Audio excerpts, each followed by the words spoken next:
ইসরায়েলের পলিটিক্সে অনেক বছর ধরে ইসরায়েলের ভেতরে স্ট্রং কনজারভেটিভ ফোর্সেস আছে যারা পুরা প্যালেস্টাইনকেই খেয়ে নিতে চায়। মানে তারা প্যালেস্টাইন এজ এন এন্টিটি তারা রাখতে চায় না, বলেন ওয়েস্ট ব্যাংক বলেন গাজা, তারা এটা রাখতে চায় না। এবং এই যে আপনার নেতানিয়াহুর কোয়ালিশন সরকারে যে বাকি পার্টিগুলো আছে, এই পার্টিগুলো এরকম হার্ডলাইনার পার্টি।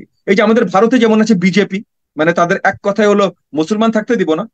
মানে আজকে বিশ্বে অ্যান্টাই মুসলিম যত প্রপাগান্ডা হয় তার মেজরিটি ভারত থেকে আসে। কেন ভাই? ভারতে তো one of the highest Muslim population in the world, কারণ বিজেপি, হিন্দুত্বা চিন্তাধারা, হিন্দুত্বা মুভমেন্ট। তো ওই একই টাইপের হার্ডলাইনার পার্টিগুলো নেতানিয়াহুর কোয়ালিশন সরকারের পার্টনার, সাথে নেতানিয়াহু একটা হার্ডলাইনার, সে সবসময় ছিল। অত্যন্ত দুঃখজনক একটা সময়ের ভেতর দিয়ে আমরা যাচ্ছি। বিশ্ব রাজনীতিতে অনেক ধরনের কোন্দল আমরা দেখছি। আমাদের নিজেদের দেশের রাজনীতি নিয়ে তো আপনি বলেন আমরা দ্বিতীয় অংশে কথা বলবো, তো তাহলে আমরা প্রথম অংশে যেটা নিয়ে বলছি, এর ভেতরে অবভিয়াসলি যত জায়গায় যতই কোন্দল চলছে, গত বছরের অক্টোবর মাস থেকে যে গাজায় যে আপনার হামলা শুরু করলো ইসরায়েল, এবং এখানে অবভিয়াসলি এটা আরো কমপ্লিকেটেড। আমি যখন একটা জিনিস নিয়ে আলোচনা করবো, সব দিক নিয়ে আলোচনা করাটা প্রয়োজন, একটা কমপ্লিকেটেড। বাট যেই আক্রমণটা এখন ইসরায়েলি আর্ম ফোর্সেস আইডিএফ চালিয়ে যাচ্ছে, এই আক্রমণটা মানে বিশ্বব্যাপী আপনার নেতিবাচক হিসেবে সবাই মোটামুটি ধরে নিয়েছে। যুক্তরাষ্ট্র একমাত্র শক্ত সাপোর্টার হিসেবে দাঁড়িয়ে আছে ইসরায়েলের পাশে, এবং সেখানেও যুক্তরাষ্ট্রের ভেতরে এবং যুক্তরাষ্ট্রের সরকারও অনেকভাবে আওয়াজ তুলেছে যে ইসরায়েলের আরো নমনীয় হওয়া প্রয়োজন। তারাও অনেকভাবে আওয়াজ তুলেছে। এখন প্রবলেমটা হলো ইসরায়েল প্যালেস্টাইন ইস্যুটা। কারা আওয়াজ তুলেছে একটু জানতে চাই আজকে একটু গভীরে। যুক্তরাষ্ট্র আওয়াজ তুলেছে বলতে যুক্তরাষ্ট্রের কারা? যুক্তরাষ্ট্রের সরকার তো সরাসরি যুক্তরাষ্ট্রের সরকারের যে আর্মস, তাদের যে অ্যামুনিশন পাঠাচ্ছে সেগুলো দিয়েই তো মারা হচ্ছে। এটা তো গত পরশুদিনের খবর। বা তারা আবার আওয়াজ দিচ্ছে কিভাবে? এটা কি আসলে ডাবল স্ট্যান্ডার্ড হয়ে যাচ্ছে কিনা? তাদের ভূমিকাটা আসলে কি তাহলে এখানে? আমি অত্যন্ত দুঃখিত, আপনার সাথে কথার ভেতরে আমি আসলে ফোন দিয়ে এটাতে যাচ্ছিলাম, একটা কল চলে এসেছিল, যার জন্য আমার বোধহয় আমার কথা আপনি আপনার বুঝতে শুনতে পারেন, পেরেছেন? আপনি আপনারটা আমি বলছেন শুনতে পারি। যুক্তরাষ্ট্র থেকেও আওয়াজ উঠছে যে নেতানিয়াহু যে পলিসি বা যেভাবে অ্যাপ্লাই করছে তার যুদ্ধের যে কৌশল, সেটিকে সমর্থন করছে না যুক্তরাষ্ট্র। যুক্তরাষ্ট্রের কারা সমর্থন করছে না? আমরা সবাই জানি যে যুক্তরাষ্ট্রের অস্ত্র দিয়েই যে প্যালেস্টাইনিদেরকে মারা হচ্ছে, যুক্তরাষ্ট্রের সহায়তায় নেতানিয়াহু এত সব করছে। এখানে একটু বুঝতে চাই আপনি মানে যুক্তরাষ্ট্রের মধ্যে বিভক্তিটা কোথায় দেখছেন? আসলে এই জায়গাটা এগেন আমি বলেছি, এই পুরো মানে পুরো জিনিসটাই অত্যন্ত কমপ্লিকেটেড, এত সিম্পল না। এক হলো যে লট অফ মানে আজকে প্যালেস্টাইনে যা হচ্ছে, বা শুধু আজকে না, 47 সালের পর থেকে প্যালেস্টাইনে যা হয়ে এসছে, প্রথম ইন্তিফাদা, দ্বিতীয় ইন্তিফাদা, এবং এই যে এই ফাইনালি হামাসের একটা পর্যায়ে যে তৈরি, হামাস তো প্যালেস্টাইনের ইতিহাসে খুব নতুন একটা অ্যারেঞ্জমেন্ট। হামাসের তৈরি, তারপর এই যে এই কারেন্ট যে অলমোস্ট জেনোসাইডাল যুদ্ধ বা একতরফা জেনোসাইডাল আপনার কি বলে কর্মসূচি চালাচ্ছে আইডিএফ, ইসরায়েলি ডিফেন্স ফোর্সেস।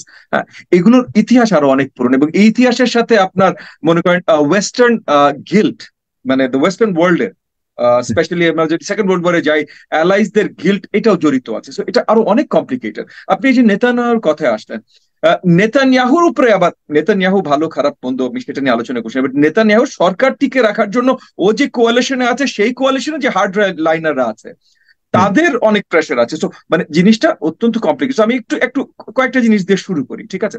আলোচনাটা কয়েকটা জিনিস দিয়ে শুরু করি। প্রথমত হলো যে প্যালেস্টাইনে আজকে সিচুয়েশনটা তো অনেক পুরাতন তৈরি।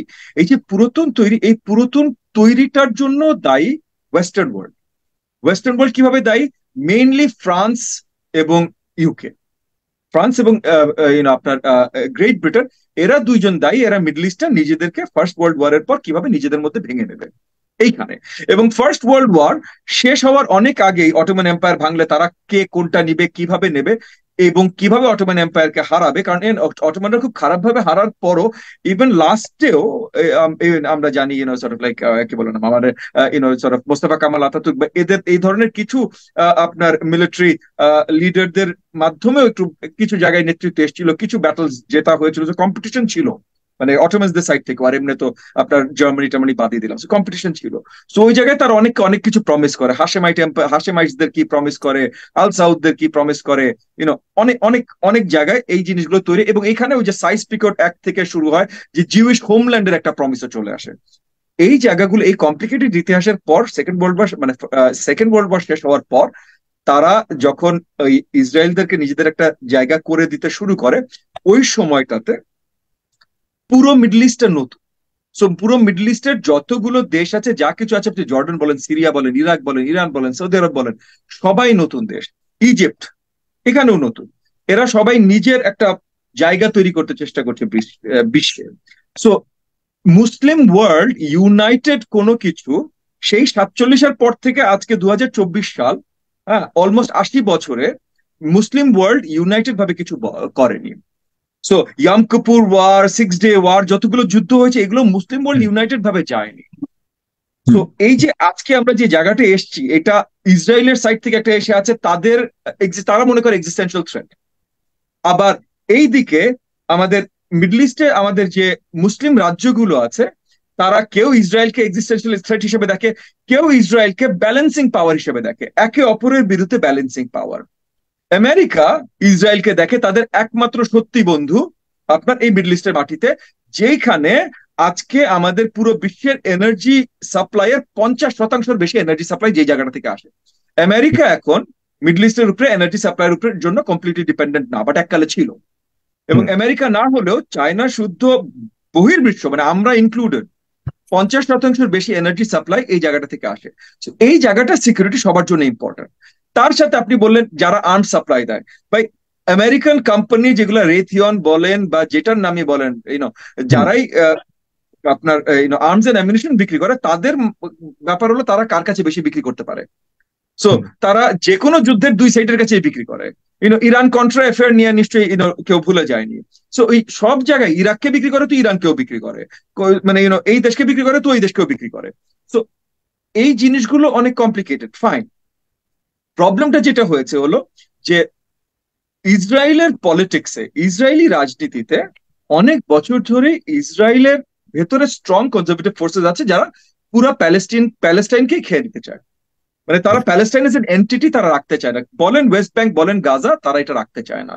এবং এই যে আপনার নেতানিয়াহুর কোয়ালিশন সরকারে যে বাকি পার্টিগুলো আছে, এই পার্টিগুলো এরকম হার্ডলাইনার পার্টি। এই যে আমাদের ভারতে যেমন আছে বিজেপি, মানে তাদের এক কথায় হলো মুসলমান থাকতে দিব না। মানে আজকে বিশ্বে অ্যান্টাই মুসলিম যত প্রপাগান্ডা হয়, তার মেজরিটি ভারত থেকে আসে। কেন ভাই? ভারতে তো one of the highest Muslim population in the world, কারণ বিজেপি, হিন্দুত্বা চিন্তাধারা, হিন্দুত্বা মুভমেন্ট। তো ওই একই টাইপের হার্ডলাইনার পার্টিগুলো নেতানিয়াহুর কোয়ালিশন সরকারের পার্টনার। সাথে নেতানিয়াহু একটা হার্ডলাইনার, সে সবসময় ছিল, এবং তার পার্টিও হার্ডলাইনার পার্টি। সো এই জায়গাটায় এই যে হামাস, আজকে যে হামাসকে নিয়ে যে আমরা কথা বলছি, আসলে the point shouldn't be Hamas, the point shouldn't be Palestine liberation organization PLO, the point is প্যালেস্টাইনের জনগণ। বাট হামাসকে দর্শকের উপরে এম্পাওয়ার করেছে নেতানিয়াহুর সরকার, এম্পাওয়ার করছে যেন ওখানে পিএলও সরকার, মানে আপনার গাজাতে পিএলও সরকার আসতে না পারে বা অন্য কোনো সরকার আসতে না পারে। কেন হামাসকে এম্পাওয়ার করেছে? আমরা কনস্পিরেসি থিওরি নিয়ে আলোচনা করতেই পারি, যে হামাসকে এম্পাওয়ার করেছে যে হামাস যেহেতু মোর militant, less of a political party, more of a militant organization. PLO was a militant organization that turned into a political party. Hamas wasn't that. Hamas was a militant organization. It still is a militant organization. এখন again, হামাসকে আমি মন্দ বলছি না বা ভালো বলছি না। Hamas militant organisation, তাদের বিশ্বাস হলো তাদের যুদ্ধে যেতে হবে প্যালেস্টাইনকে মুক্ত করবার জন্য। তারা এই বিশ্বাস থেকে তারা মিলিটেন্ট অর্গানাইজেশন, ফেয়ার না, কিন্তু তাহলে প্যালেস্টাইনকে চায়, একসাথে চায় এবং তারা মিলিটেন্ট অর্গানাইজেশন, তাদের কথা হলো আমরা যুদ্ধ করে যেইভাবে হোক আমরা প্যালেস্টাইনকে মুক্ত করব, এটা হলো তাদের ফিলসফি, তাদের আইডিওলজি। ফাইন, তাহলে এদেরকে কেন ইসরায়েল, যারা চায় প্যালেস্টাইন ইদার কারেন্ট বর্ডারে থাকুক বা আরো বর্ডার ছোট হয়ে যাক, ইসরায়েল আরো বাড়ুক, তারা কেন এম্পাওয়ার করবে এই ধরনের একটা অর্গানাইজেশনকে? কেন তারা ক্ষমতায়ন করবে? নিশ্চয়ই তাদের পিছনে কোনো চিন্তা ছিল, কিছু একটা, আমি জানি না ভাই তাদের চিন্তা কি, কিন্তু আমরা কনস্পিরেসি থিওরিতে যদি যাই তাহলে এরকম একটা হতেই পারে যে যদি তারা বেশি ঠেলে এবং হামাস যদি ফাইট ব্যাক করে, তাহলে হামাসকে বিশ্ব রাজনীতিতে অনেকেই ওপেনলি সাপোর্ট করতে পারবে না। কেন পারবে না? কারণ এটা একটা রাজনৈতিক দল না, এটা একটা মিলিটেন্ট অর্গানাইজেশন। একটা রেগুলার রাজনৈতিক দল হলে হয়তো বহির্বিশ্বের সব দেশগুলোর সাপোর্ট করা ওই দলটাকে আরো বেশি সোজা হয়ে যেত।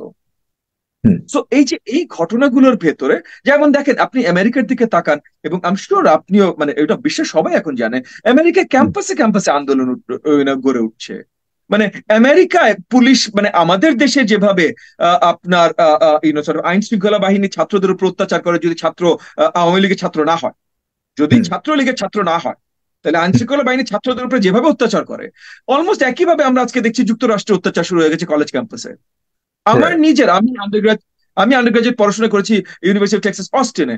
আমি ছবি দেখছি রেগুলারলি আপনার ইনস্টাগ্রামে, আপনার টুইটারে, আমার ক্যাম্পাসে যে জায়গায় আমরা গল্প করতাম, আমরা আড্ডা মারতাম, সেসব জায়গা থেকে স্টুডেন্টদেরকে ধরে ধরে জেলে ধরা হচ্ছে। তো এই জিনিসগুলো কলম্বিয়া ইউনিভার্সিটি বলেন, হার্ভার্ডের ক্যাম্পাস বলেন, মানে আমেরিকায় নাম করা করা এইসব বিশ্ববিদ্যালয়গুলোতে স্টুডেন্ট প্রটেস্ট হচ্ছে এবং সেখানে তাদেরকে ধরে নিয়ে যাওয়া হচ্ছে। তো মানে এই যে আপনি বললেন যে আমেরিকায় কারা প্রোটেস্ট করছে বা আমেরিকা কিভাবে বিরুদ্ধে দাঁড়াচ্ছে, না, তারপর এই যে যখন ইরান আক্রমণ করলো, ইসরায়েল যখন ইরান আক্রমণ করলো, তখন আমেরিকান আপনার আমেরিকার জনগণ খুশি উঠছে, এটা ঠিক। ভিয়েতনামে যে ভূমিকা রেখেছে তার চেয়েও ভয়াবহ ভূমিকা রাখছে, তার চেয়েও ভালো ভূমিকা রাখছে আমেরিকার জনগণ, সেটা নিঃসন্দেহে আমরা দেখতে পাচ্ছি। এটা তারা মার খেয়েও এখনো পর্যন্ত তাদের জায়গাতে আছে, আন্দোলন, শিক্ষার্থীরা এখনো পর্যন্ত ক্যাম্পাসে আন্দোলন।